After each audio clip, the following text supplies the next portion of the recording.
আসসালামু আলাইকুম। সবাইকে অনলাইন ক্লাসে স্বাগত জানাচ্ছি। আমি ফাহমিদা ইসরাত জাহান। আশা করছি আমার ম্যানেজমেন্ট 4th ইয়ারের ছাত্রছাত্রীরা স্ক্রিনের সামনে উপস্থিত হয়েছেন। আজকে আমরা আ ক্লাস শুরু করার আগে লাস্ট ক্লাসে কতদূর শেষ করেছিলাম সেটা আগে আপনাদের মনে করিয়ে দেব, যেটা আমি অ্যাজ ইউজুয়াল ক্লাসে করি। তারপরে আমরা আজকে ক্লাস শুরু করতে যাচ্ছি। তো লাস্ট ক্লাসে আমরা যেটা করেছিলাম, আমরা দ্বিতীয় অধ্যায় চ্যাপ্টার 2 স্টার্ট করেছিলাম। তো চ্যাপ্টার 2 তে আমরা স্টার্টিং এ যেটা করেছিলাম যে ওই চ্যাপ্টার থেকে কি কি কোশ্চেন গুলো হতে পারে, দ্যাট ইজ ব্রিফ কোশ্চেন আর 4 মার্কস এর কোশ্চেন। সেই কোশ্চেন গুলো আমরা ফার্স্ট অফ অল আপনাদের দিয়ে দিয়েছিলাম এবং সেখান থেকে আমরা মোটামুটি 6টা প্রশ্নের অ্যানসার আমরা শেষ করেছিলাম। আজকে শুরু হবে কোশ্চেন নাম্বার 7 থেকে। 7 মনে হয় সামান্য একটু বলেছিলাম, তারপরেও আমরা শুরু থেকেই বলি, তাহলে আমাদের মনে থাকবে ভালো। তো কোশ্চেন নাম্বার 7 এ ছিল হচ্ছে what are the techniques of capital budgeting. অর্থাৎ ক্যাপিটাল বাজেটিং ইউজ করে একজন ইনভেস্টর যখন ডিসিশন নিতে যায় যে whether he will invest in a particular project or not, that time তাকে ডিসিশন নিতে হয় যে that time say capital budgeting এর কিছু টেকনিক অ্যাপ্লাই করে তারা ডিসিশন নেয় যে ওই প্রজেক্টে তারা ইনভেস্ট করবে কি করবে না। তো ক্যাপিটাল বাজেটিং এর টেকনিক গুলোকে বেসিক্যালি দুটা পার্টে দেখানো হয়েছে। একটা হচ্ছে ট্রেডিশনাল মেথড এবং another one is non traditional method. Traditional মেথডের আরেকটা নাম আছে নন ডিসকাউন্টিং মেথড, আর নন ট্রেডিশনাল মেথডের আরেকটা নাম হচ্ছে ডিসকাউন্টিং মেথড। তো আমি আবারও বলছি, ট্রেডিশনাল মেথডের অ্যানাদার নেম হচ্ছে নন ডিসকাউন্টিং মেথড। তো এই মেথডটাকে ট্রেডিশনাল মেথড এই জন্য বলা হয় যে এই মেথডটা টাইম ভ্যালু অফ মানিকে কনসিডার করে না। পরের পেজে সব লেখা আছে। এই মেথডটা টাইম ভ্যালু অফ মানিকে কনসিডার করে না, আর নন ট্রেডিশনাল মেথড যেটা সেটা টাইম ভ্যালু অফ মানিকে কনসিডার করে। আপনারা ওই পেজে লেখা অ্যান্সার গুলো দেখে নেবেন, আমি এখানে ব্রিফ দিয়ে যাব, ঠিক আছে? তাহলে আমি বলেছি traditional method time value of মানিকে কনসিডার করে না, দ্যাটস ওয়াই এই মেথডটার অ্যানাদার নেম হচ্ছে নন ডিসকাউন্টিং মেথড। আর নন ট্রেডিশনাল মেথডটা টাইম ভ্যালু অফ মানিকে কনসিডার করে, দ্যাটস ওয়াই এই মেথডের আর অ্যানাদার নেম হচ্ছে ডিসকাউন্টিং মেথড। তো দেখেন নন ডিসকাউন্টিং মেথড এখানে দুটা ক্যাটাগরি দেখানো হয়েছে। একটা হচ্ছে পে ব্যাক পিরিয়ড আর একটা হচ্ছে এভারেজ রেট অফ রিটার্ন। এবার আমি আপনাদেরকে বলতে যাচ্ছি বিষয়গুলো কি। খুব মনোযোগ দিয়ে এই 4টা বিষয় খেয়াল করবেন, কারণ হচ্ছে এই চ্যাপ্টার থেকে ক্যাপিটাল বাজেটিং এর ম্যাথ যদি চলে আসে তখন এই বিষয়গুলো আপনাদের জানাটা খুব জরুরি। আর আমার যতদূর মনে পড়ে আপনারা ফার্স্ট ইয়ারে ফান্ডামেন্টালস অফ ফিনান্স না যেন প্রিন্সিপালস অফ ফিনান্স পড়ে ফেলেছেন, মেবি ফান্ডামেন্টালস অফ ফিনান্স। তো এই কারণে আপনাদের এটা ভালোই জানা আছে, তারপর আমি একটু ব্রিফ দিচ্ছি। পেব্যাক পিরিয়ডের বিষয়টা হচ্ছে এরকম যে এটা ক্যাপিটাল বাজেটিং এর এমন একটা টেকনিক যেটা অ্যাপ্লাই করে আপনি জানতে পারবেন যে কোনো একটা প্রজেক্টে ইনভেস্ট করলে ওই ইনভেস্টেবল অ্যামাউন্ট উঠে আসতে কত বছর সময় লাগবে, duration within which the investable amount will be possible to take off। এই টেকনিকটাকে বলা হচ্ছে পেব্যাক পিরিয়ড। আর এভারেজ রেট অফ রিটার্নটা হচ্ছে কোন একটা প্রজেক্টে ইনভেস্ট করলে অন অ্যান এভারেজে ইচ ইয়ার কত পার্সেন্ট রিটার্ন আসতে পারে, আমি বলেছি আসতে পারে, সেই প্রবাবল রিটার্নটা আমরা এই এআরআর এর মাধ্যমে জানতে পারি। এবার আসেন নন ট্রেডিশনাল মেথড। এটা হচ্ছে 3 রকমের। আমার একটু এখানে কিছু একটা প্রবলেম হয়েছে, যার কারণে এখানে এই 5 নাম্বারটা আমি লিখতে পারছিলাম না, ইনপুট দিতে পারছিলাম না। আমি এখানে লিখে দিয়েছি, আপনারা কাইন্ডলি একটু দেখে নিন। তো প্রথমে হচ্ছে নেট প্রেজেন্ট ভ্যালু বা এনপিভি। তো বলা হচ্ছে it is such a technique of capital budgeting which shows the differences between present value of cash inflow to the present value of cash outflow। অর্থাৎ কোন একটা প্রজেক্টের প্রেজেন্ট ভ্যালু অফ ক্যাশ ইনফ্লোর সাথে present value of cash আউটফ্লোর যে ডিফারেন্সটা, এটাই show করা হয় হচ্ছে এই এনপিভির মাধ্যমে। তো সেক্ষেত্রে বলা হয়েছে যেই প্রজেক্টের এনপিভির অ্যানসারটা পজিটিভ হয় সেই প্রজেক্টটা অ্যাকসেপ্টেবল, যেই প্রজেক্টের এনপিভির অ্যানসারটা নেগেটিভ হয় সেই প্রজেক্টটা রিজেক্টেড। এবার দেখেন internal rate of return. Internal rate of return বলা হচ্ছে internal rate of return is that return which the present value of cash inflow and the present value of cash outflow is equal। আপনারা break even পয়েন্টের নাম শুনেছেন না? কি বলা হতো, the point at which there is neither profit nor loss. অর্থাৎ যেই পয়েন্টে রিচ করতে পারলে একটা ফার্মের প্রফিটও দেখায় না আবার লসও দেখায় না, সেই পয়েন্টটাকে বলছি আমরা ব্রেক ইভেন পয়েন্ট। একইভাবে যেই রেটটা গেইন করতে পারলে একটা প্রজেক্টের ইনকামও হবে না, লসও হবে না। দ্যাট মিনস হচ্ছে যা আউটফ্লো হয়েছিল, যা ইনভেস্ট করেছিল তাই ইনফ্লো অর্থাৎ তাই ইনকাম হিসেবে পেয়েছি। তো সেই রেটটাকে বলা হচ্ছে ইন্টারনাল রেট অফ রিটার্ন। তো প্রত্যেকটা ফার্মেরই টার্গেট থাকে যেন অ্যাটলিস্ট এই রেটটা গেইন করতে পারে, তাহলে তাদের লস হবে না।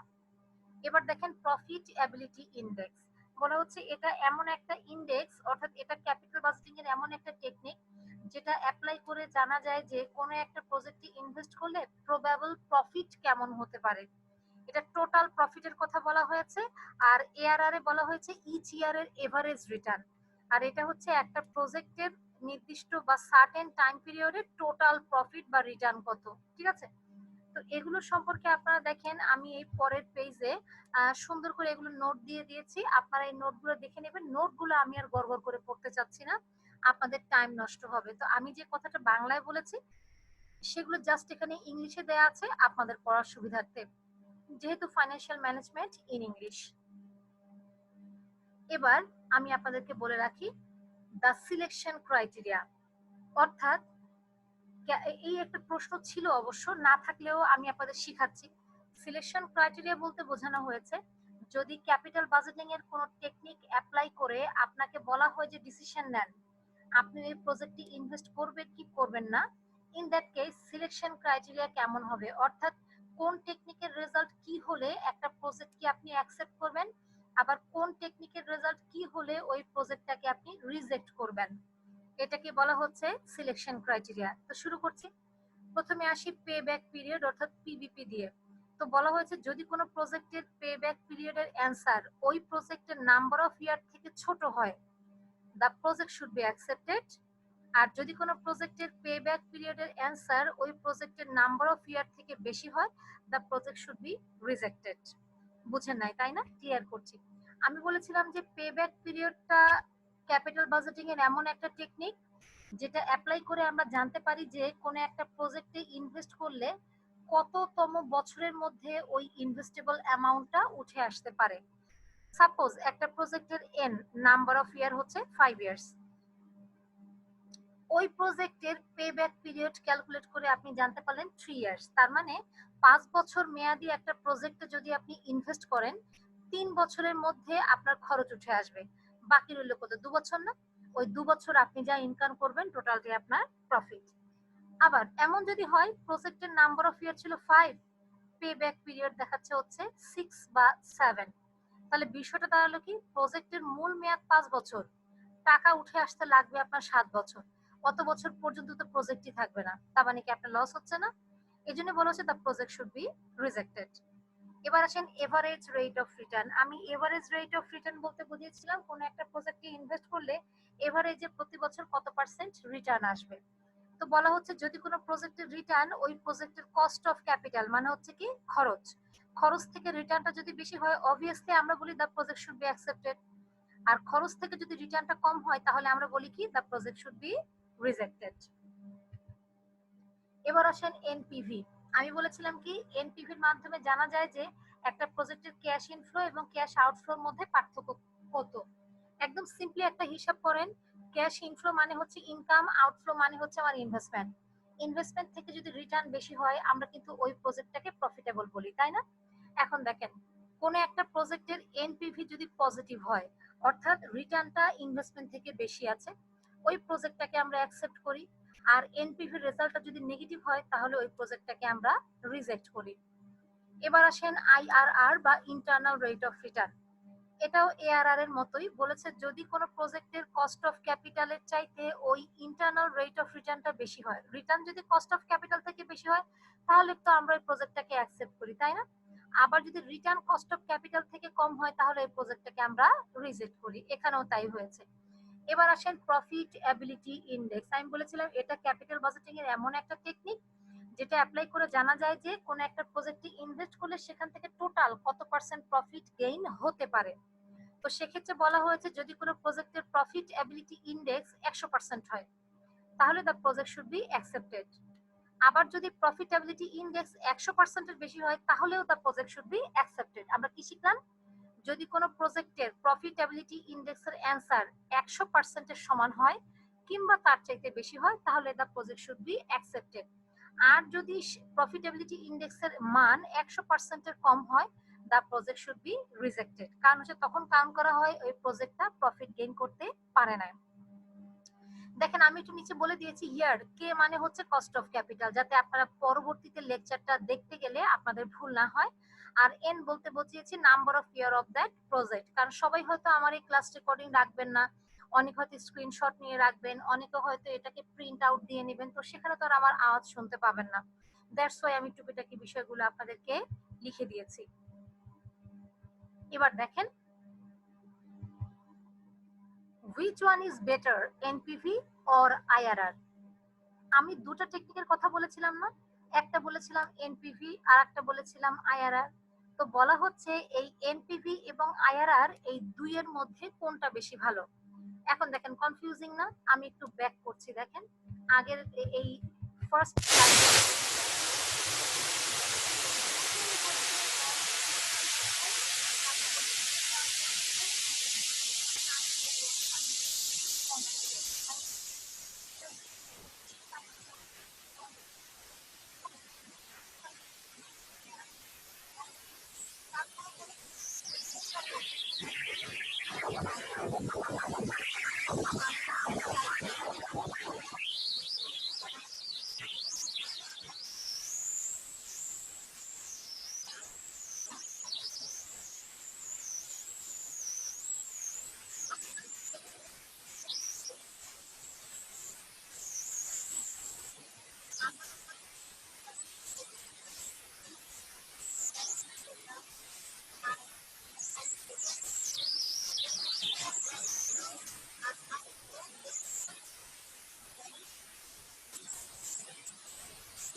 রিয়েলিস্টিক ইনফরমেশন বা অরিজিনাল, অ্যাজ এ রেজাল্ট ওই অরিজিনাল ইনফরমেশন গুলো ব্যবহার করে যে এনপিভি ক্যালকুলেট করা হয়, এনপিভির যে রেজাল্ট আসে ওই রেজাল্টটা দেখে কোনো একটা প্রজেক্ট সংক্রান্ত যদি কোনো সিদ্ধান্ত নেওয়া হয় তাহলে ওই ডিসিশন বা সিদ্ধান্তটা সঠিকই হয়। On the other hand IRR ক্যালকুলেশনের সময় আমরা যে ইনফরমেশন গুলো ব্যবহার করছি সেটা বেসড অন অ্যাজাম্পশন, অনুমান নির্ভর। তো অনুমান নির্ভর হওয়ার কারণে যেটা হয়েছে ওই অনুমান নির্ভর ইনফরমেশন নিয়ে আমরা আইআরআর ক্যালকুলেট করলে যে অ্যান্সারটা পাই সেটা কিন্তু একেবারে অরিজিনাল না এবং তার অ্যাকিউরেটও না, এবং ওই রেজাল্টের উপর বেস করে একটা প্রজেক্ট সংক্রান্ত যদি অ্যাকসেপ্ট রিজেক্ট ডিসিশন নেওয়া হয় সেটা কিন্তু অ্যাকিউরেট নাও হতে পারে, রং ডিসিশনও হতে পারে। তো যেহেতু এনপিভি ক্যালকুলেশনে আমরা অরিজিনাল ইনফরমেশন ইউজ করছি, আইআরআর ক্যালকুলেশনে আমরা অরিজিনাল ইনফরমেশন না নিয়ে অ্যাজাম্পশনের উপর বেস করে ইনফরমেশন নিয়ে আইআরআর ক্যালকুলেট করছি, তাহলে আপনারা বুঝতেই পারছেন যে এনপিভির রেজাল্টটা যতটা অ্যাকিউরেট হবে আইআরআর এর রেজাল্টটা কিন্তু ততটা অ্যাকিউরেট হবে না, কারণ অনুমান নির্ভর তথ্য কিন্তু সবসময় একই রকম মানে আমার জন্য সঠিক হয় না।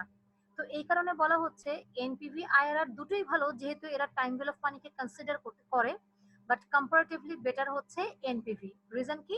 It is based on the original information. তো দেখেন আমি সেটাই লিখেছি, NPV is better than IRR. The reason behind it is that the cash flows that is used in NPV is original. As a result, an investor can easily take an investment decision based on NPV. On the other hand, IRR is calculated based on assumed cash flows. As a result, investment decision taken based on the result getting from IRR may be a wrong decision. বুঝতে পেরেছি যে IRR ক্যালকুলেশনে assumed cash flow গুলোর উপর base করা হয়।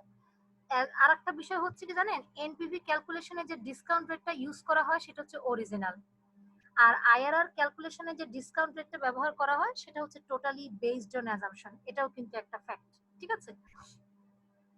তাহলে আমরা শিখলাম হচ্ছে এনপিভি ক্যালকুলেশনে যে ইনফরমেশন গুলো ব্যবহার করা হয় সেগুলো original. As a result original information use করে যে এনপিভি রেজাল্টটা আমরা পাই তার উপর বেস করে একটা প্রজেক্ট সংক্রান্ত আমরা অ্যাকসেপ্ট রিজেক্ট ডিসিশন নিলে সেটা অ্যাকিউরেট হয়। কিন্তু আইআরআর ক্যালকুলেশনে যে ইনফরমেশন গুলো আমরা ইউজ করি সেগুলো বেসড অন ফোরকাস্টিং বা অ্যাজাম্পশন। অ্যাজ এ রেজাল্ট ওই অ্যাজিউমড ইনফরমেশন গুলো ইউজ করে যদি এনপিভি ক্যালকুলেট করা হয় তাহলে তার রেজাল্টটা অ্যাকুরেট হয় না। অ্যাজ এ রেজাল্ট আইআরআর এর রেজাল্টের উপর বেস করে যদি কোনো ডিসিশন নেওয়া হয় সেই ডিসিশনটাও অরিজিনাল হয় না। এই জন্য বলা হচ্ছে সবকিছু মিলিয়ে NPV is better than IRR. এটা very very very important question. যদি ব্রিফ কোশ্চেন হিসেবে আসে which one is better NPV or IRR, শুধু ফার্স্ট লাইনটা লিখবেন NPV is better than IRR. But যদি 4 মার্কসের জন্য হয় which one is better NPV or IRR explain, তখন আপনারা এই নিচের 4টা লাইনও লিখে দিবেন। ঠিক আছে, আমাদের হাতে সময় আছে আর 20 মিনিট, দেখি আমরা কতদূর শেষ করতে পারি। হয়তোবা পারবো। 3টা কোশ্চেন আছে আমাদের। কোশ্চেন নাম্বার 9 হচ্ছে what is certainty equivalent approach বা সিই অ্যাপ্রোচ। আমি একটু এখানে এটার ফুল মিনিংটা লিখে দিচ্ছি যাতে আপনাদের পরবর্তীতে এটা বুঝতে সুবিধা হয়।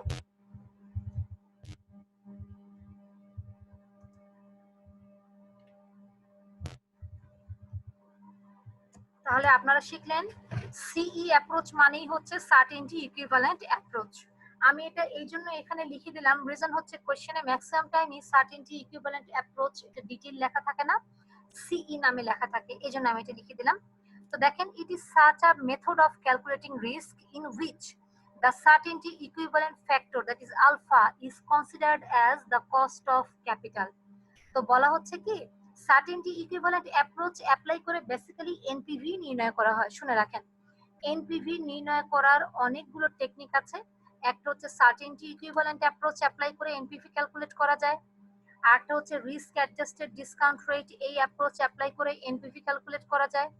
আরেকটা হচ্ছে উইদাউট অ্যাডজাস্টিং রিস্ক, ওই অ্যাপ্রোচ অ্যাপ্লাই করে এনপিভি ক্যালকুলেট করা যায়। Finally decision tree approach apply করেও এনপিভি ক্যালকুলেট করা যায়। আমি আবার বলছি, বিভিন্ন অ্যাপ্রোচ অ্যাপ্লাই করে এনপিভি ক্যালকুলেট করা যায়। নাম্বার 1 সার্টেনটি ইকুইভ্যালেন্ট অ্যাপ্রোচ, এটা অ্যাপ্লাই করে এনপিভি ক্যালকুলেট করা যায়। Number 2 risk adjusted discount rate RADR, এই অ্যাপ্রোচ অ্যাপ্লাই করেও এনপিভি ক্যালকুলেট করা যায়। আর একটা হচ্ছে উইদাউট অ্যাডজাস্টিং রিস্ক, এই অ্যাপ্রোচ অ্যাপ্লাই করেও এনপিভি ক্যালকুলেট করা যায়। আর একটা হচ্ছে ডিসিশন ট্রি অ্যাপ্রোচ, এই অ্যাপ্রোচটা অ্যাপ্লাই করেও এনপিভি ক্যালকুলেট করা যায়। তো বলা হচ্ছে সার্টেনটি ইকুইভ্যালেন্ট অ্যাপ্রোচ এমন একটা অ্যাপ্রোচ এনপিভি ক্যালকুলেশনের বা রিস্ক মেজারমেন্টের যেখানে কস্ট অফ ক্যাপিটাল বলতে সার্টেনটি ইকুইভ্যালেন্ট ফ্যাক্টর অর্থাৎ আলফাকে বোঝানো হয়। এখানে মূলত এটা আলফাও বলা যায় না, এটাকে বলা যায় হচ্ছে আপনাদের রিস্ক ফ্রি, এখানে একটু ভুল হয়েছে আমার, সার্টেনটি ইকুইভ্যালেন্ট ফ্যাক্টর বলতে এখানে ইজ অ্যাডজাস্টেড না, একটু ভুল হয়েছে, সার্টেনটি ইকুইভ্যালেন্ট অ্যাপ্রোচ ইজ, আমার একটু ডেফিনেশনে ভুল হয়েছে, আই এম সো সরি, আমি এক্ষুনি ঠিক করে দিচ্ছি। Certainty equivalent factor is adjusted with the cash flows and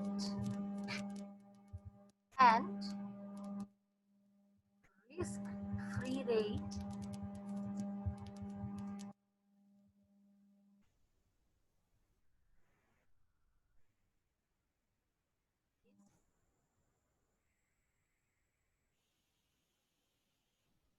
considered as the cost of capital। এবার হচ্ছে দেখেন, বলেছে it is such a method of calculating risk in which the certainty equivalent factor is adjusted with the cash flows, with the each year's cash flows হবে, with the each year's cash flows and risk free rate is considered as the cost of capital। তো এটা বলা হচ্ছে certainty equivalent approach হচ্ছে এমন একটা approach of calculating risk যেখানে each ইয়ারের ক্যাশ ফ্লোর সাথে সার্টেনটি ইকুইভ্যালেন্ট ফ্যাক্টরটা অ্যাডজাস্ট করা হয়। আর এখানে এনপিভি ক্যালকুলেশনে কস্ট অফ ক্যাপিটাল বলতে রিস্ক ফ্রি রেটকে কনসিডার করা হয়। এখন এটার মানে কি আপনারা কখন বুঝবেন জানেন? যখন আমি আপনাদের ম্যাথ করাবো তখন বলবো মনে আছে এই ডেফিনিশনটা বলেছিলাম, তখন দেখবেন আপনাদের কাছে ক্লিয়ার হয়ে যাবে। ঠিক আছে, এরপরে বলেছে হোয়াট ইজ RADR। সবার আগে আপনাদের জানা উচিত RADR কি। RADR এর ফুল ফর্ম হচ্ছে risk adjusted discount rate. Risk adjusted discount rate এটা একটা approach which is used to calculate the NPV, that means to calculate the risk. দেখেন, it is such a method of calculating risk in which risk factor is adjusted with discount rate to calculate the cost of capital. এখানে যেটা হয়েছে risk factor বা risk premium যেটাকে আমরা বলি, আমি এখানে লিখে দিচ্ছি রিস্ক। আমি ইচ্ছা করে এই কথাগুলো লিখি নাই, আমার প্ল্যান ছিল আমি যখন আপনাদেরকে শিখাবো তখন আমি আপনাদেরকে লিখে লিখে দেখাবো, তাহলে হবে কি প্র্যাকটিক্যালি দেখলে আপনাদের অনেক কিছু মনে থাকবে। It is such a method of calculating risk in which risk factor, that is risk premium, is adjusted with discount rate to calculate the cost of capital. তো বিষয়টা হচ্ছে আর কি এরকম যে এখানে কস্ট অফ ক্যাপিটাল বলতে আমি একটু বোল্ড ইউজ করি তাহলে আপনাদের কাছে ক্লিয়ার হবে। এখানে মূলত বলেছে কি জানেন, কস্ট অফ ক্যাপিটাল বলতে তারা মিন করছে risk premium plus discount rate. কোশ্চেনে ডিসকাউন্ট রেট দেয়া থাকবে, ঠিক আছে। এই দুটো যোগ করে হবে হচ্ছে, যদি বলে calculate NPV using risk adjusted discount rate, তখন কি করবেন জানেন, কোশ্চেনে একটা ডিসকাউন্ট রেট দেয়া থাকবে, তার সাথে রিস্ক ফ্রি রেটটা যোগ করে আপনি কে এর মান পাবেন, যেটা ব্যবহার করে আপনি এনপিভি ক্যালকুলেট করবেন। আর যদি বলে calculate NPV using certainty equivalent approach, সেক্ষেত্রে যেটা আপনি করবেন সেটা হচ্ছে আমি এখানেও একটু বোল্ড ইউজ করি তাহলে আপনাদের চোখে ভাসবে জিনিসটা। তখন যেটা করবেন সেখানে আপনারা কে বলতে মিন করবে only risk free rate, nothing else. শিখে ফেললেন? আচ্ছা, এবার তাহলে আমরা চলে যাই হচ্ছে আমাদের নেক্সট স্লাইডে। আমি একটু ব্রিফ দিচ্ছি। সার্টেনটি ইকুইভ্যালেন্ট অ্যাপ্রোচ হচ্ছে এমন একটা অ্যাপ্রোচ টু ক্যালকুলেট রিস্ক যেখানে কস্ট অফ ক্যাপিটাল বলতে অনলি রিস্ক ফ্রি রেটকে কনসিডার করা হয়, আর প্রত্যেক বছরে ক্যাশ ফ্লো ইনফ্লো গুলোর সাথে সার্টেনটি ইকুইভ্যালেন্ট ফ্যাক্টরটা অ্যাডজাস্ট করা হয়। অন্যদিকে রিস্ক অ্যাডজাস্টেড ডিসকাউন্ট রেট বলতে এমন একটা অ্যাপ্রোচকে বোঝানো হয় যে অ্যাপ্রোচটা ইউজ করে রিস্ক ক্যালকুলেট করা হয়, বাট এই অ্যাপ্রোচের বৈশিষ্ট্য হচ্ছে এনপিভি ক্যালকুলেশনে যে কস্ট অফ ক্যাপিটাল ইউজ করা হয় সেই কস্ট অফ ক্যাপিটাল বলতে তারা রিস্ক ফ্রি রেটের সাথে ডিসকাউন্ট রেট বা রিস্ক প্রিমিয়াম যোগ করে তারা কস্ট অফ ক্যাপিটালটা ক্যালকুলেট করে, ঠিক আছে।